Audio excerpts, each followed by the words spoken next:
Bonjour à tous et à toutes. Pierre Nagourian depuis Villeurbanne, depuis nos studios de Bubble Art à la Chaudronnerie, toujours dans Human, et avec aujourd'hui un nouveau thème, le thème de la danse. Et le thème de la danse dans l'espace public, aussi bien dans l'histoire, parce qu'après tout les hommes ont commencé à parler et sans doute à danser, peut-être à danser avant de parler, je ne sais pas, on va demander à nos invités qui sont Marie-Christine Vernet, bonjour. Bonjour. Marie-Christine, vous êtes l'auteur d'un livre qui s'appelle Danse la vie, danse la ville. Ce sont les histoires de Guy Darmé, oui. Qui a créé la Maison de la Danse à Lyon. Vous êtes notre première invitée. Merci d'avoir accepté notre invitation. Mais je vous en prie, c'est volontiers. Voilà. Et puis, Mourad Merzouki, bonjour, merci aussi. Bonjour. Voilà, donc Mourad Merzouki, j'allais dire on vous ne présente plus, mais si, il y a des gens qui ne savent pas du tout ce que c'est que le hip-hop, qui ne savent pas du tout ce que c'est que Saint-Priest, qui ne savent pas où c'est, qui ne connaissent pas Créteil et le Centre chorégraphique national que vous dirigez. Donc voilà, on va parler ensemble, tous les trois, pendant 1 heure de ça, et puis en même temps, on va écouter une improvisation au piano du genre de ce qui va être fait par Alain Pierre tout de suite.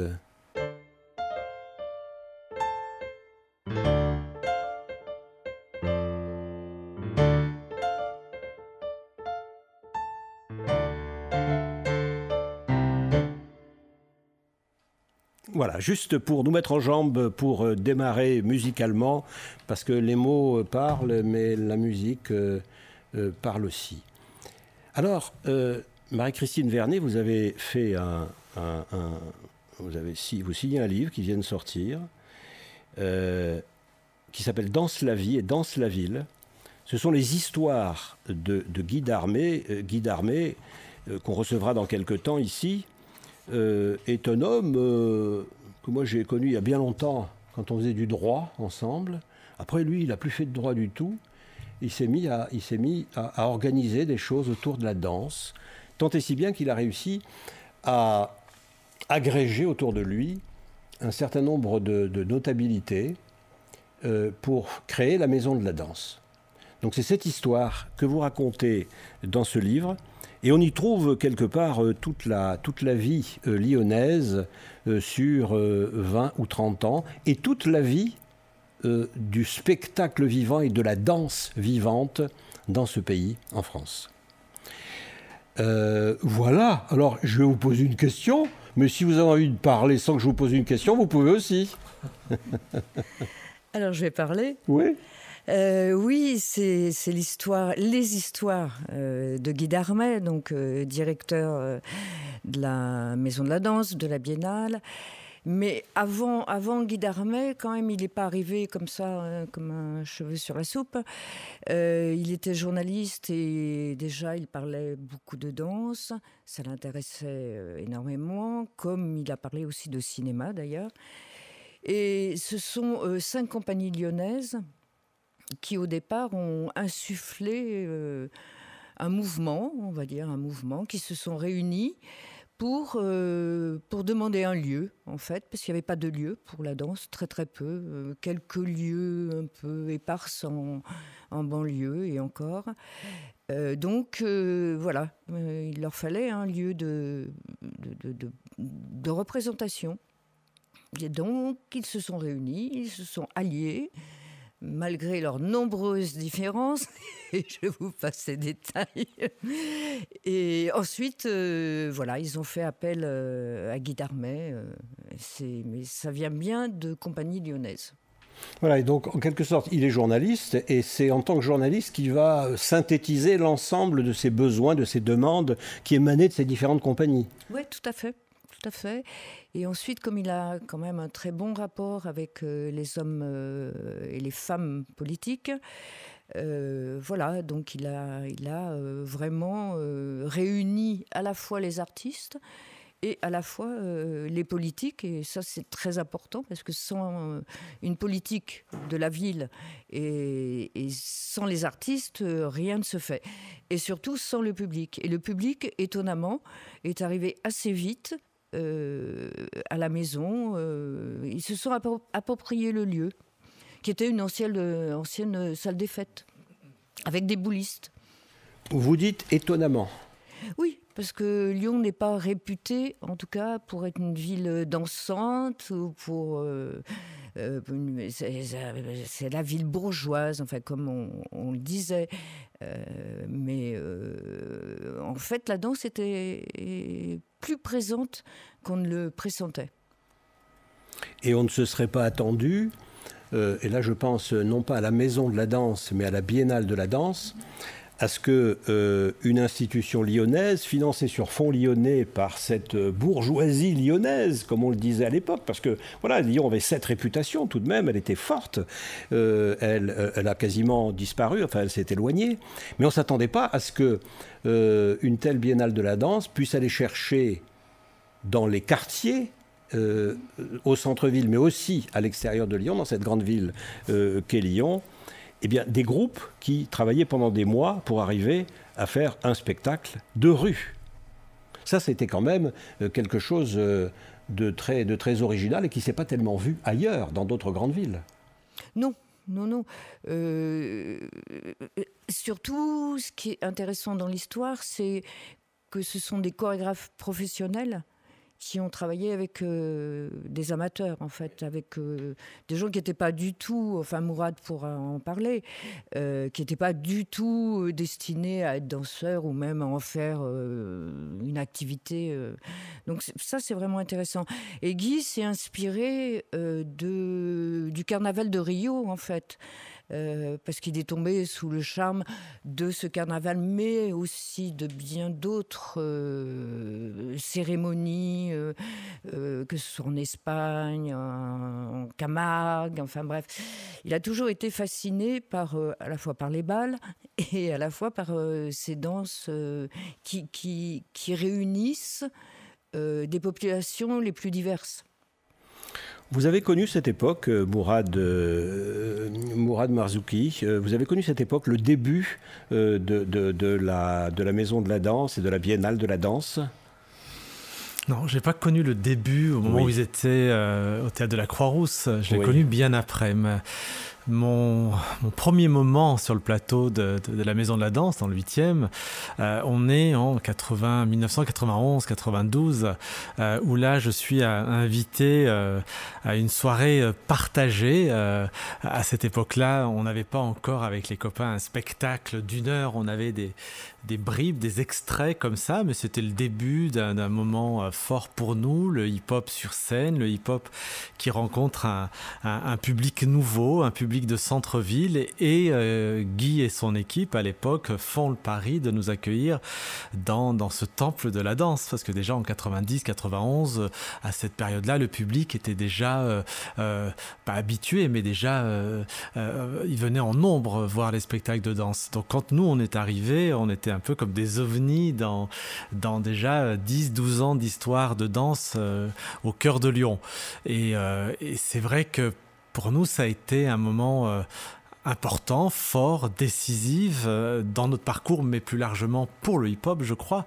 Mais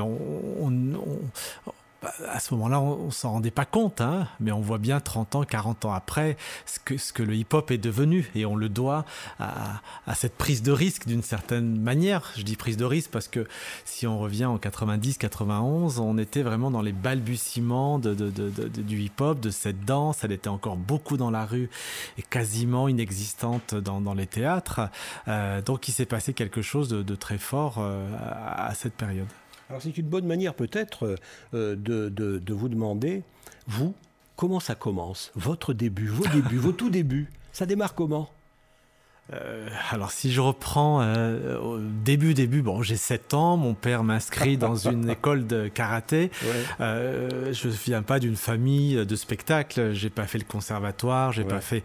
Mais la chance que j'ai eue, c'est que cette école de karaté était aussi une école de cirque, et avec les copains, dont Kader Atou, qui aujourd'hui dirige le centre chorégraphique à La Rochelle, on pratique les arts du cirque, et on fait ça pendant une dizaine d'années, jusqu'à 16-17 ans, quand le hip-hop arrive en France, via l'émission HIP que l'on voit sur TF1 à l'époque, animé par Sydney. On découvre une danse, une énergie, une culture, et ça s'adresse au quartier populaire, à toute cette jeunesse dont on faisait partie, et on tombe amoureux de cette énergie, de cette danse, et très vite on décide de constituer un groupe qui s'appelle Acrorap, où on mélange ce que l'on avait appris dans le cirque et ce que l'on apprenait dans ce conservatoire grâce au maître de ballet qu'est Sydney, et qui nous montre et qui nous explique quelques mouvements de danse hip-hop.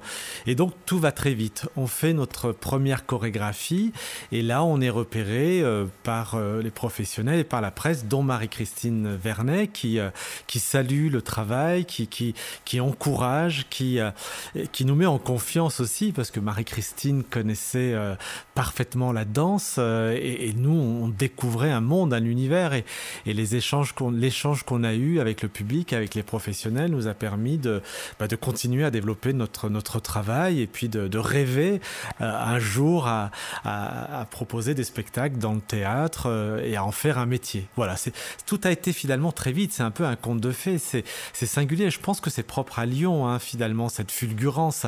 Après, bien sûr, il y a Paris, à Montpellier, il y a les festivals qui se passent ailleurs, mais quand même à Lyon, il s'est passé quelque chose, j'ai envie de dire, d'assez intense, d'assez fort avec le public et avec les professionnels. Mais comment justement ça peut se passer à Lyon, ça, Marie-Christine Vernet? Comment ça se passe à Lyon? Oui. Pourquoi ça se passe à Lyon? Je pense que la marche des beurs et tout ce qui s'est passé à Vénissieux a été assez déterminant. C'est-à-dire qu'il y a toute une génération qui tout d'un coup prend conscience. Ensuite, ils vont se faire récupérer, mais c'est pas grave. En tout cas, il y a quelque chose, c'est-à-dire cette jeunesse de la périphérie, hein, c'est-à-dire de la banlieue. Oui, vous êtes Mourad de Saint-Priest, voilà. Voilà. Et je crois que le mouvement qui s'est passé à Vénissieux a été déterminant pour des actions futures, pour des engagements. Et ça a perduré d'une certaine façon. Enfin, Est-ce que dans la marche des beurs, par exemple, il y a déjà du hip-hop, il y a déjà de la danse? Non. Pas à cette période-là, pas à cette époque-là.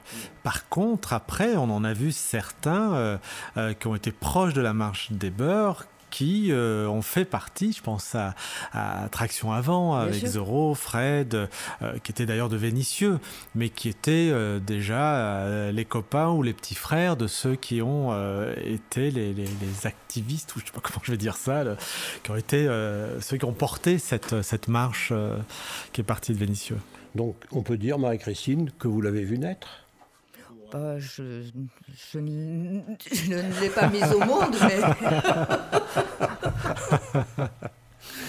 mais vous l'avez vu naître au spectacle public. Oui, bien sûr, mais même avant, je pense. Je crois que les premiers souvenirs, c'est Saint-Priest, d'ailleurs. Ouais. C'était Théo Argence avec Jean-Marie Bill. Ouais, c'était véritablement nos débuts. Et là, on est 90, quoi. Enfin, 89, 90. Ouais. Voilà, alors écoutez, on a démarré notre sujet. On vous a aménagé une surprise. 2 surprises, une double surprise, avec un musicien, Alain Pierre, qui va improviser, et avec une danseuse, Gabrielle Weisbusch, qui va improviser sur l'improvisation. Ils se sont rencontrés il y a 1 heure, ils n'ont pas travaillé ensemble et ils vont inventer.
Merci.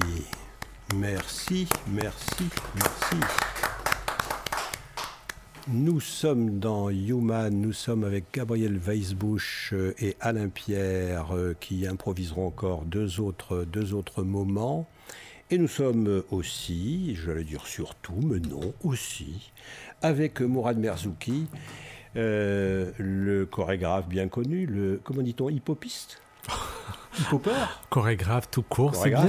Danseur, issu de Lyon et qui est directeur de la Biennale de la danse. Alors, on peut peut-être, Mourad, reprendre de la Biennale de la danse. Pardon, je dis des sottises. Reprenez-moi, je vous en prie.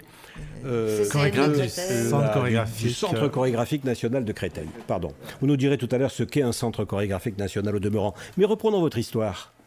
On en était tout à l'heure où, au moment où vous allez à la Maison de la Danse et vous présentez, en quelque sorte, vous accédez au public lyonnais dans une salle, et non pas dans la rue, et non pas sur les trottoirs ou sur les marches de l'Opéra. Oui, c'était le moment où, effectivement, on s'est retrouvés confrontés au public, à la presse, mais aussi, on a dansé aux côtés de grands noms de la danse. À l'époque, c'était Billy Jones, c'était Découfflé, c'était Maggie, et là, on est parachuté au milieu de tous ces grands artistes.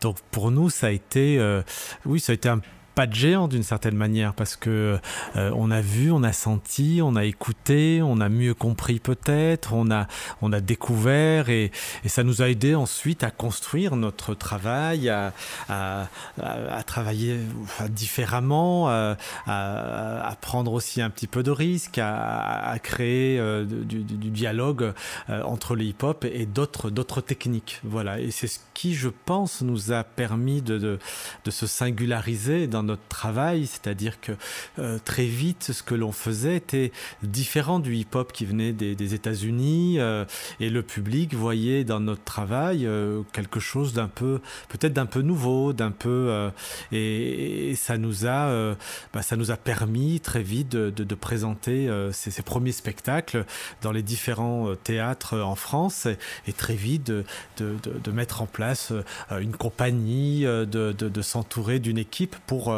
pouvoir ensuite développer cette recherche qui est de bousculer la danse hip-hop et de lui apporter quelque chose de différent et de nouveau, et de créer tout simplement. Voilà, donc là on est en 94, 95. D'ailleurs 94 c'était la biennale à la Maison de la Danse, Biennale de la Danse, c'était Mama Africa, et on présentait à cette époque-là Atina, le spectacle Atina. Donc c'était notre premier gros spectacle d'une heure. Et ensuite tout a été très vite. Donc première tournée. Donc moi je me sépare d'Acrorap, on est en 95. Je crée le spectacle Kefig avec les copains qui sont Najib Gerfi, Rachid Amchaoui, entre autres, et avec qui on présente une pièce qui est un mélange hip-hop, musique arabo-andalouse, voilà. Alors, je vais vous arrêter parce que vous parlez aussi bien que vous dansez. Et pour interroger Marie-Christine Vernet, vous qui êtes critique de danse depuis votre carrière pratiquement, vous avez écrit plusieurs livres sur le hip-hop entre autres, mais votre carrière entière a été une carrière de critique de la danse, et en particulier au sein du journal Libération. Il dit bousculer le hip-hop à l'époque, en 90. En quoi, pour vous, regard de critique, le hip-hop qui nous arrive des États-Unis est modifié en quelque sorte par ces chorégraphes hexagonaux? C'est effectivement très différent. C'est-à-dire qu'aux États-Unis, c'est quand même une danse qui reste une danse des ghettos, et qui, bien sûr, elle va évoluer aussi, mais qui est beaucoup plus une danse de rue et de quartier et de ghetto, en fait. En France, c'est différent parce que, je sais pas, il y a une ouverture d'esprit.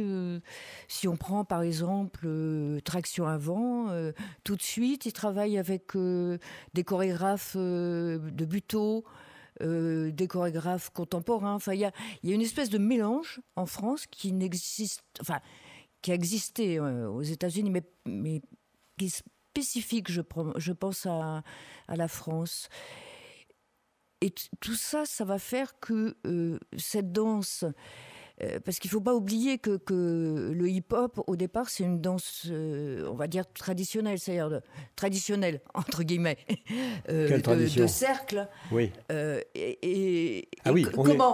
Comment on fait quand on a l'habitude de faire des battles, comment on fait pour ouvrir ce cercle afin que les spectateurs puissent regarder? Parce que s'il y a un cercle, passer en quelque sorte. Impossible. Voilà, en quelque sorte. Et c'est notre sujet. Voilà, vous nous faites y arriver. D'une danse qu'on va danser entre nous, on est des copains, et puis on tourne, on fait des trucs. Et que le meilleur gagne. Et que le meilleur gagne, à quelque chose qui est sur scène, devant 100, 200, 300, 500 spectateurs. Ou bien à quelque chose qui est dans la rue, pour les défilés. Oui, aussi. L'un n'empêche pas l'autre. De toute façon, pour un danseur, je ne pense pas qu'il y ait énormément de différence. C'est-à-dire que, enfin, peut-être Mourad me dira l'inverse, mais un danseur, quand il danse, il est la trajectoire, il est l'espace, il traverse l'espace, enfin, il le bouleverse. Que ce soit sur une scène ou dans la rue, ça ne change pas grand-chose. Je veux dire, le regard... C'est le regard du spectateur qui va changer. Mais la perception de ce regard par l'artiste, par le danseur. C'est vrai Mourad Merzouki. On oppose souvent la rue et la scène. Ou en tout cas, moi souvent on m'a dit, quand j'ai commencé à danser sur scène, pourquoi tu continues pas dans la rue? Pourquoi tu nous trahis? Pour moi, c'est totalement complémentaire et moi, j'aime bien dire que le hip-hop est tout aussi intéressant sur scène que dans la rue. C'est-à-dire, quand on va voir un spectacle sur scène, enfin dans un théâtre, quand on regarde un spectacle sur scène, on vit pas le spectacle, la danse, le mouvement de la même manière que quand on la vit dans la rue. Dans la rue, elle est spontanée, elle est improvisée, elle est généreuse. On a un public devant, derrière, sur les côtés. Mais c'est bien que ça existe dans la rue. C'est pas parce qu'on a été chercher les théâtres et le plateau est créé qu'on a tourné le dos à la rue. Pas du tout. La preuve, aujourd'hui encore, je continue des projets dans la rue. C'est totalement différent et c'est complémentaire. C'est-à-dire que quand je danse dans la rue, quand je suis à l'extérieur, il y a encore une fois, je suis connecté avec la société, avec le quotidien, avec le tout venant, avec le public dans sa globalité. C'est un public passant, c'est un public et c'est des sensations que l'on ressent qui sont propres à la rue et qui sont belles et qu'il faut encourager, il faut qu'elles continuent à exister. Ensuite, quand on décide d'aller sur une scène, c'est une autre approche au mouvement, une autre approche à la chorégraphie, une autre approche aussi à la réflexion de ce qu'on va partager avec le public. C'est-à-dire que si aujourd'hui, en 2021, je propose un spectacle comme je le faisais en 1995, le public part en courant parce que si je me remets pas en question, si je me renouvelle pas, mais parce qu'il y a un public qui est là, qui vient voir un spectacle, qui s'assoit pendant 1 heure. Alors que quand on est dans la rue, là aujourd'hui, je pousse la porte de chez vous, je danse dehors de façon spontanée, hein, le public va s'arrêter ou pas, mais c'est un rapport qui est totalement différent et moi j'aime défendre qu'il faut encourager le hip-hop dans la rue et il faut l'encourager sur scène et je crois que si 40 ans après, presque 40 ans après, on parle encore de cette danse, c'est parce qu'elle fait ses allers-retours entre la rue et la scène. Voilà, et nous voilà dans notre sujet, danser dans l'espace public. Oui. Quel est le rapport entre cette danse que je vais faire avec mes amis ou avec des gens que je ne connais pas et la vie sociale? J'allais presque dire et la vie démocratique. Mm-hmm. Ah. Je pense que c'est comme toutes les disciplines artistiques, d'une certaine façon. C'est-à-dire que faire de l'art ou être artiste, c'est forcément, enfin, d'après ce que j'en connais, changer, bousculer, retracer les lignes, les défaire. et réinventer.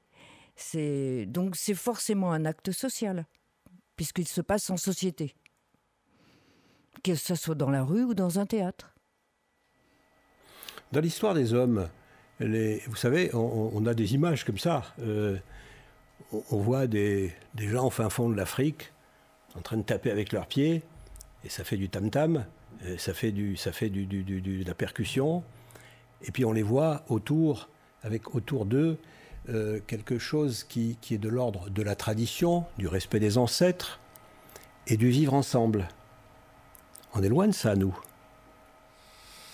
Non. Moi, je pense que d'une certaine manière, c'est dans la continuité. Aujourd'hui, quand on propose un défilé ou la samedi soir, ce que je vais faire pour les Nuits Blanches à Paris, proposer un geste commun, un geste rassembleur, faire en sorte que les gens se retrouvent autour du corps, c'est quoi ? C'est fédérer, c'est vivre ensemble, c'est partager, c'est se connecter dans l'espace urbain et d'une certaine manière, ça s'inscrit dans la continuité, je crois, de nos ancêtres. Pourquoi on faisait la fête ?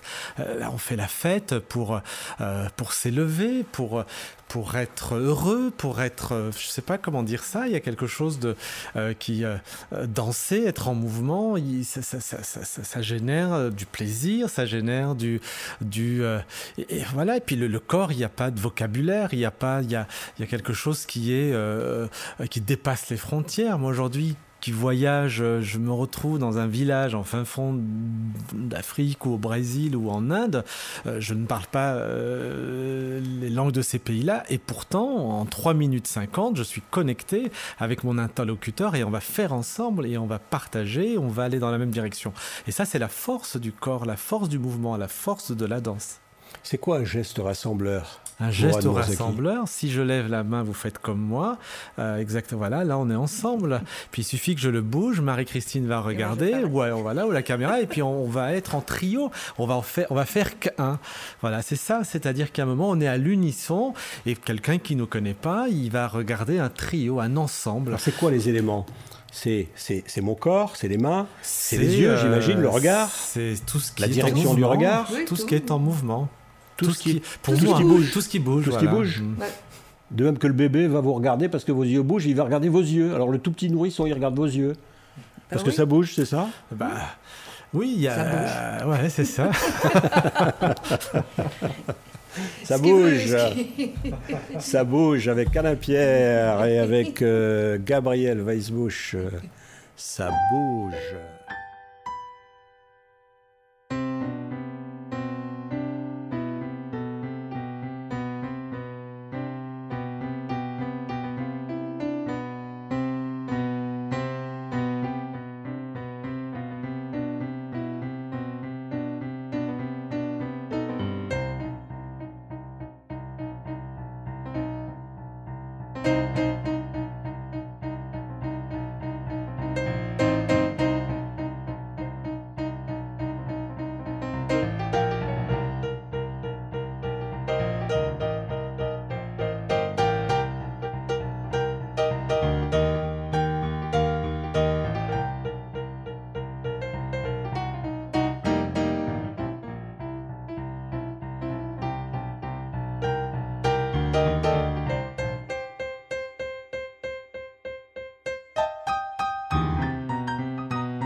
Comment je m'identifie à eux, dites ?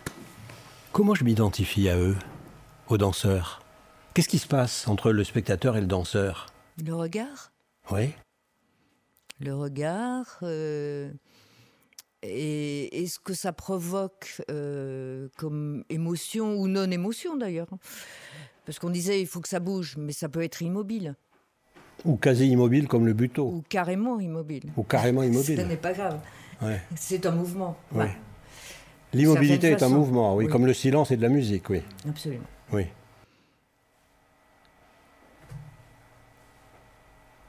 Il a tout dit. Et on fait un silence. Voilà, alors on peut peut-être, oui, revenir à ces défilés qui ont fait quelque part le succès de la Biennale de la danse et qui, pour moi, sont plus qu'originaux parce que on les attendait pas dans cette ville de Lyon. Et vous l'avez expliqué tout à l'heure, vous en avez parlé tout à l'heure, le rapport avec, peut-être, le rapport lointain, mais on cherche des correspondances, avec la marche des beurs, avec la montée peut-être d'un autre imaginaire, parce que quand on pense danse à cette époque-là, on pense danse classique, on pense le petit ballet de l'opéra, on pense, voilà, on pense Opéra de Paris, et là on est dans un autre univers. On change complètement. Donc ce rapport aux citoyens, ce rapport aux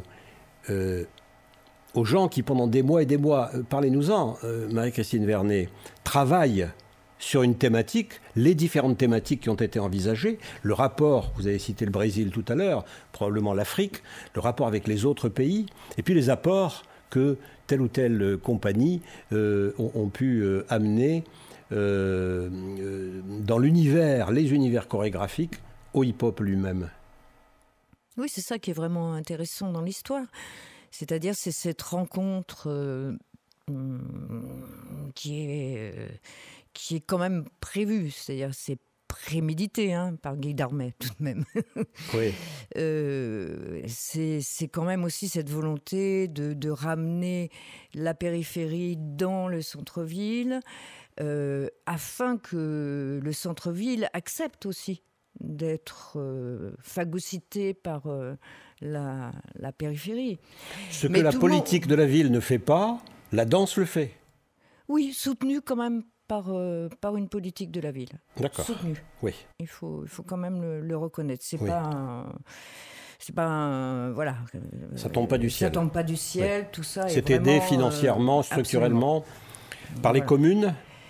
Par la région, à l'époque, département, oui. Qu'est-ce qu'il y a encore les villes, l'État, et l'État, partenaires publics. les commerçants. Les commerçants, bien sûr. Les commerçants Oui. et le public qui est très mélangé. Enfin, je sais pas, Mourad, tu as fait la tarentelle. Quasiment voilà, il a inventé la tarentelle. Et ben, il peut raconter comment ça se passe, mais il y a des gens extrêmement différents, y compris dans les cours qui sont donnés gratuitement devant l'hôtel de ville, enfin sur la place des terreaux. Tout ça, c'est tout un ensemble, plus les bals. C'est-à-dire la dimension festive. Ce qui est intéressant dans cette histoire, c'est que la dimension festive est artistique. C'est-à-dire que toujours, quelque part, il y a un professionnel. Mais c'est ce qui a plu d'ailleurs à ce public-là, c'est que déjà ça s'inscrit dans la durée, c'est pas un projet qu'on fait en 15 jours, c'est quasiment une année, et donc là on embarque comme ça un public dans un projet dans lequel on prend du temps, dans lequel il y a une équipe effectivement de professionnels, donc là c'est là où on voit que ce public-là aussi a une forme d'exigence d'une certaine manière. Ok, on va au cœur de la ville, on va montrer notre spectacle, mais il faut que ça soit bien, il faut que ça soit à la hauteur de nos rêves, et c'est là où l'intelligence de cette biennale, de ce défilé, c'est que on propose à un public amateur un projet qui est un projet, comment dire, où on travaille sur le fond de la danse, des costumes, voilà, après avec les moyens qui sont ceux que l'on a, mais n'empêche qu'il y a une intention qui est une intention bienveillante et le succès est au rendez-vous forcément parce que le public qui participe, il se sent sent, tiré vers le haut dans ce qu'il est, dans ce qu'il représente. Et puis on est au cœur de Lyon, il y a 450 000 spectateurs. Et tout ça fait il y a beaucoup de monde. Et c'est vraiment une réussite à la fois à l'endroit de l'artistique, mais à l'endroit du sociétal, au sens où on a toutes les populations qui se retrouvent au même endroit à partager la même émotion. Est-ce qu'il y a eu des échecs ? Quand il pleut beaucoup. Non, je ne crois pas trop. Pour avoir interrogé Xavier, Stéphanie, qui sont les maîtres d'œuvre vraiment sur le terrain, non. Non, ça a été à chaque fois accueilli avec beaucoup de ça s'est toujours bien passé. Il y a eu ce moment suite aux attentats, cette période qui était extrêmement difficile, dure, douloureuse, terrible, où là on savait pas si ça allait exister, pas exister, puis finalement on s'est retrouvé au stade, donc dans une version, un format un peu particulier qui a un peu déstabilisé. Là on est en 2000. C'était, je saurais pas dire. Des attentats de. C'est il y a 4 ans. Je saurais peu dire, ça passe tellement vite. Enfin, une époque où il y avait un risque d'attentat. Complètement, pour des questions de sécurité. Et là, ça a un peu déstabilisé, on va dire, à la fois l'organisation, les participants. Mais ça a eu lieu. Ça a existé, malgré tout. Mais mis à part ça, depuis le premier défilé qui était en 1996 à maintenant, c'est vrai qu'à chaque fois, c'est un rendez-vous qui a fait la singularité de la ville de Lyon. Moi, je vois quand on propose des projets participatifs dans d'autres villes, je dis pas que c'est impossible, c'est toujours plus compliqué, plus long. Alors qu'à Lyon, il y a une espèce de spontanéité aujourd'hui. Dès qu'on rassemble du public et qu'on fait danser ou qu'on propose, il y a quelque chose qui maintenant est intégré dans la tête des Lyonnais.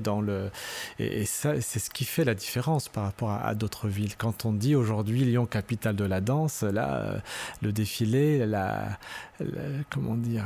contribué aussi au fait qu'on parle d'une ville qui danse pleinement et dans les théâtres et dans la rue. Voilà, c'est intéressant parce qu'en même temps, vous avez l'un et l'autre une expérience internationale, c'est-à-dire que vous allez, Mourad Merzouki, vous l'avez dit tout à l'heure, en Inde, au Brésil ou ailleurs, je ne sais pas, vous allez nous dire les pays que vous avez visités, ce que vous avez fait avec telle ou telle ville, telle ou telle communauté. Et donc, vous avez cette distance aussi qui vous permet de faire la différence entre ce qui peut se passer dans une ville française comme Lyon et ce qui peut se passer ailleurs. Oui, le fait de voyager m'a beaucoup aussi aidé et permis de prendre peut-être la hauteur nécessaire aux difficultés d'une certaine manière qu'on peut vivre en France quand on est issu d'un quartier. Je suis né à Lyon, mais d'origine algérienne, kabyle. C'est vrai vous appelez pas Mohamed quand même, hein, j'ai remarqué ça, parce que vous savez que c'est très très mal vu maintenant. Notre prochain président de la République n'aime pas du tout ça. Hein. Pardon. C'est un autre débat. C'est un autre débat. On reviendra. Pardonnez-moi. On fera 9 heures d'émission. Voilà, au moins. Non, les blagues à part, on le dit en plaisantant, mais c'est vrai que d'une certaine manière, le fait de voyager m'a permis de relativiser, peut-être d'essayer de mieux comprendre des difficultés qui sont liées à ce qu'on voit aujourd'hui dans les quartiers populaires, de toute cette pour sans développer ce sujet, c'est vrai que ça nécessiterait presque un autre. Non, ce que je peux dire par là, c'est que les quartiers, la drogue, l'inaction, le chômage, complètement.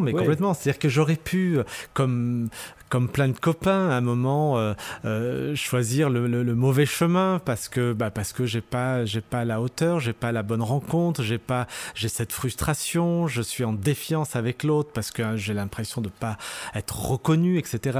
La danse m'a sauvé, la danse m'a permis justement de voir autre chose, m'a permis de comprendre un peu mieux cette situation qui est très complexe, compliqué. Et le fait de voyager aussi m'a aidé à tenir debout et puis à m'assumer d'une certaine manière. Et puis à revenir en France en disant, finalement, on fera avec. Il n'y a pas le choix. C'est-à-dire que c'est... Et donc voilà. Mais de voir ce qui se passe ailleurs, c'est peut-être mieux comprendre ou en tout cas mieux analyser les difficultés qu'on peut avoir dans notre propre pays. Ça, c'est certain. Après, le travail, il est long. La preuve, aujourd'hui, j'approche la cinquantaine et je me rends compte qu'on a encore les mêmes, sinon plus, les problèmes dans les quartiers populaires. Et alors que tout à l'heure, tu parlais de la marche des beurs des années 80, on se rend compte qu'effectivement, ça n'a pas franchement changé.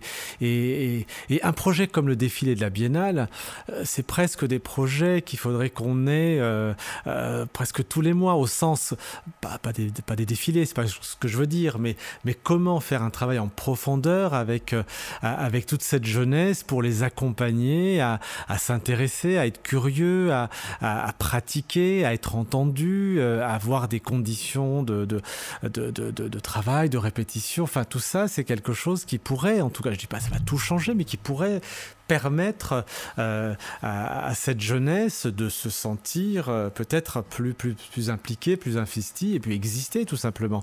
Et je sais de quoi je cause parce qu'encore une fois, à mes débuts, quand on a 17 ans, qu'on veut aller danser en boîte de nuit et que la porte reste fermée, c'est d'une violence, ça marque au fer rouge à vie.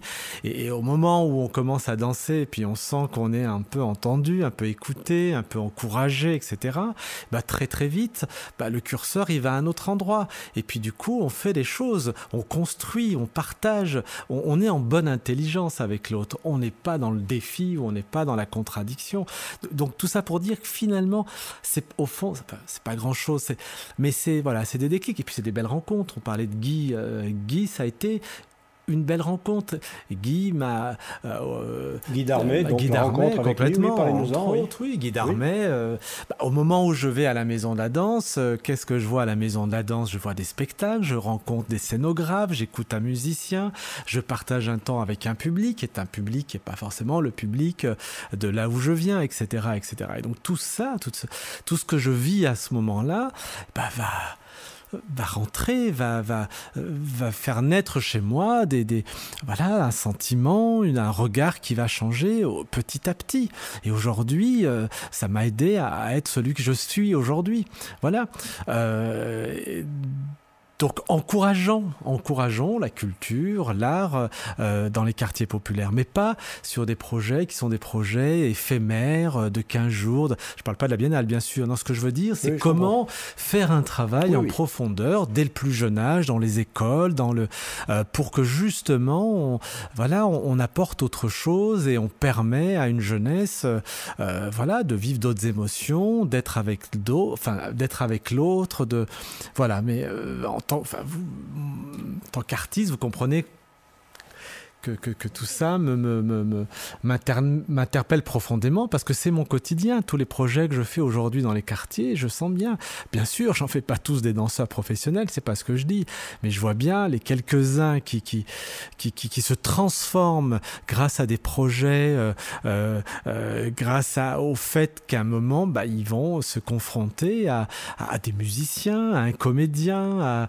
Du coup, il va se passer des choses très fortes et qui leur permettent de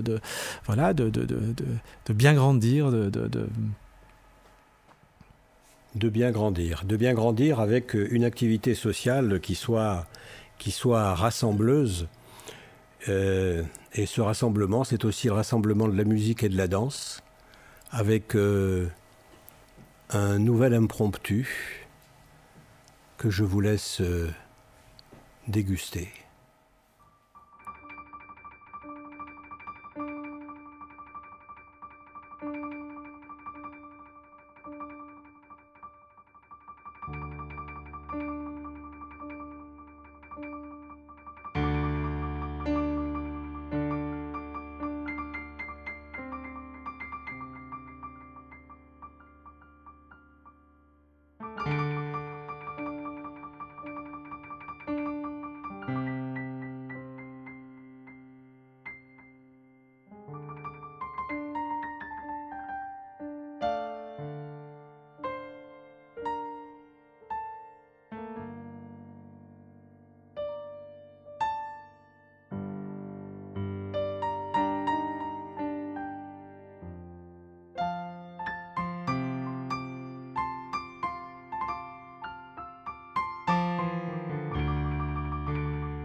Bravo. Comment le pianiste a-t-il réussi à s'arrêter au moment même où le pied disparaissait derrière le rideau alors qu'il ne pouvait pas le voir? C'est l'alchimie. C'est l'alchimie de la danse. Voilà, Marie-Christine Vernet, est-ce qu'il y a une géopolitique de la danse? Oui, forcément. Oui. Ce serait quoi? Ça serait les différences entre les différents pays, entre les différents gouvernements, entre l'extrême droite et... Les extrêmes droites n'aiment pas la danse? Je ne crois pas. C'est pas parce qu'ils font semblant de danser que c'est porteur les fascistes ou ne dansent artistique. Je ne citerai personne. On danse pas sous Mussolini, sous Hitler, sous Bolsonaro? Bien sûr que oui, des cérémonies. Bien sûr, des cérémonies. Militarisées? Plutôt oui. Quand même, c'est mieux. Marcher au pas, c'est quand même mieux.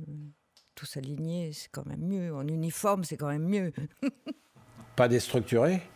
Non. Non. Charlie Chaplin l'a très bien parodié. Il en fait, Tout à fait. une chorégraphie assez formidable. incroyable. Oui, le dictateur. Jusqu'à utiliser, jusqu'à créer un langage. Exactement. Jusqu'à créer un langage dont on imagine qu'il est le langage de l'allemand nazi, enfin du nazi, pas de l'allemand. Oui. Bon, donc il y a une géopolitique de la danse, mais enfin, elle est difficile à décrypter parce que les analogies, les parallèles, les symétries sont pas explicites, sont pas évidentes.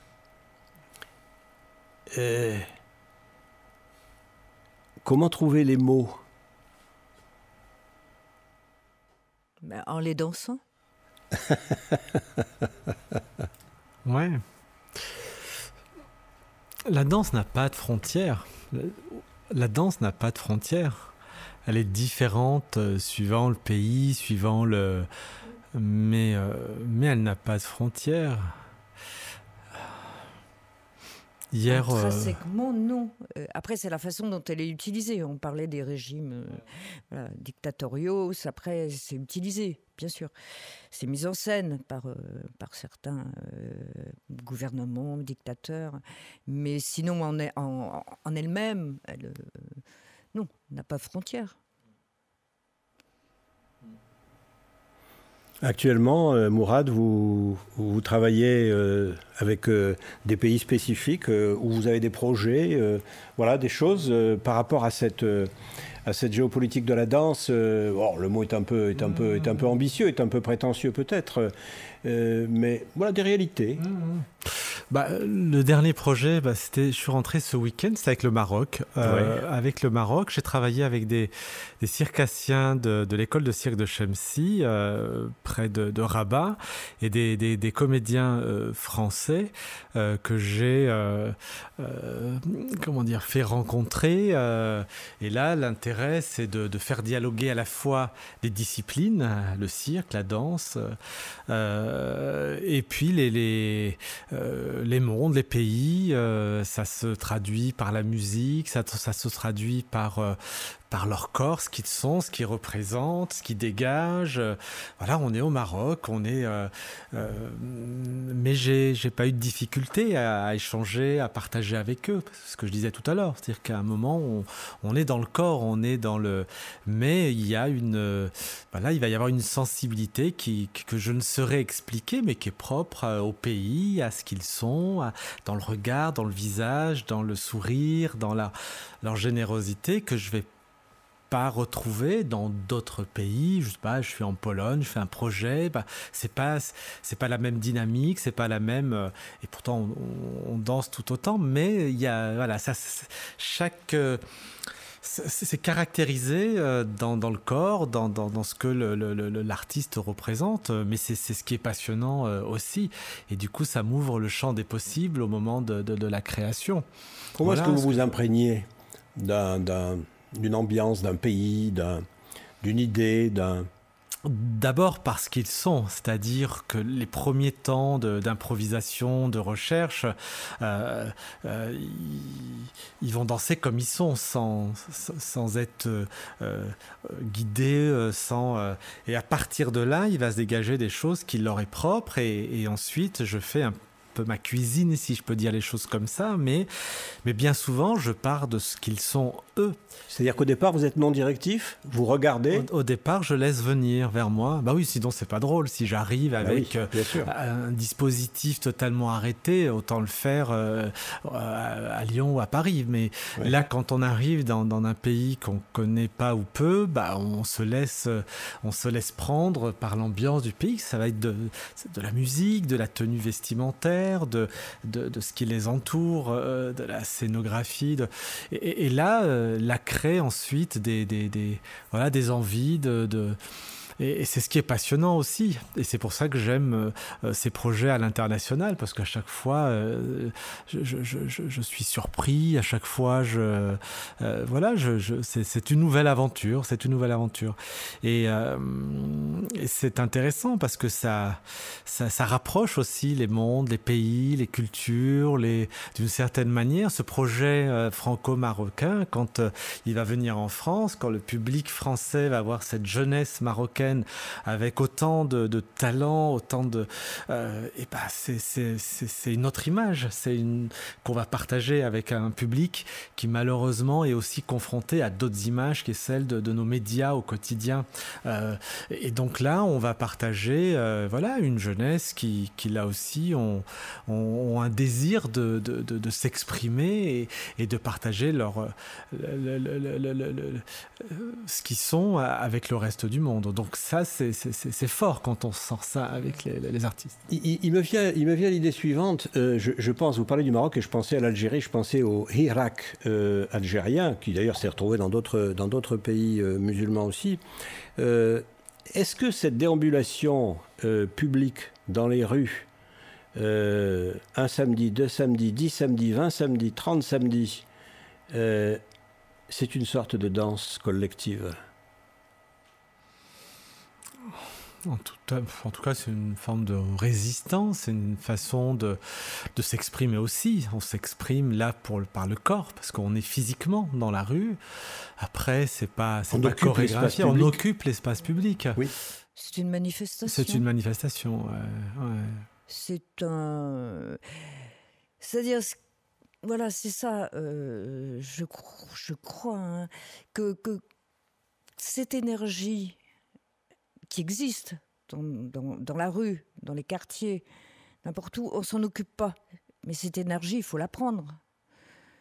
Il faut pas dire on s'en fout. Non, c'est de l'énergie qui peut nous servir aussi.